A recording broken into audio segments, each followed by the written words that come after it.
Ladies and gentlemen, every once in a while, as one sits a-fiddling and watching the precipitous fall of the Republic, one comes across a tiny glimmer of hope that warms the heart.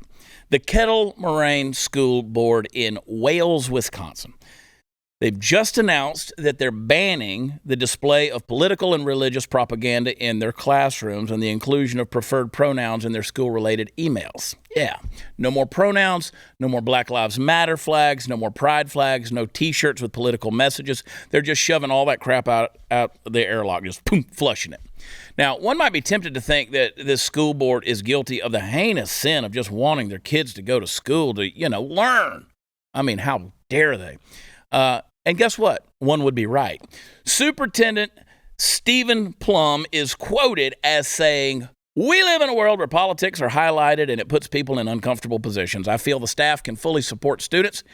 I feel that every staff member, custodian, and teacher ought to know that it's really in the best interest of the students to look out for them and to have strong, healthy relationships that develop therefrom." End quote. Now, the first thing I'd like to point out is that there are not enough people these days using the word therefrom. I mean, that stood out to me.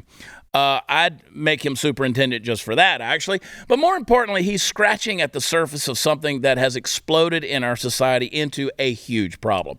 The whole woke movement has been so invasive, so corrosive to the basic fabric that holds us together that it's now a national problem. And honestly, it's a national threat. Yeah, I said threat, and I know I'm repeating myself here, but it's too important not to repeat. I don't fall under the delusion that there was some moment in our collective history as a nation where things were all rosy all the time, where we lived in peace and harmony, and even people who disagreed did so in a civil manner while wearing suits and ties or ankle-length dresses. I don't think there was a time when some group of people wasn't at another group of people's throats politically.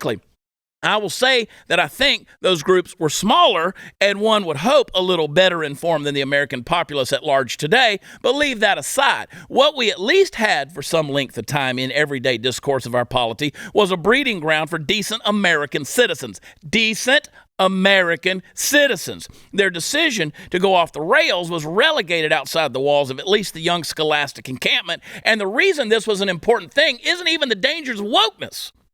That's just the latest threat. It was something far deeper, which is the overall sown division, which then inevitably fans out into the general public over time. The deeper roots of the problem in the American public school system today go directly to the notion of us versus them, subsuming us with them. Wokeness might be a wobbly three-wheeled vehicle with the doors falling off, but I'm still transporting us further and further down the wrong path, and apparently this Wisconsin school board is aware of that and wants to put a stop to it. Now, I have no doubt that they're going to come under the media attack. They're already coming under social media attack, but what else is new?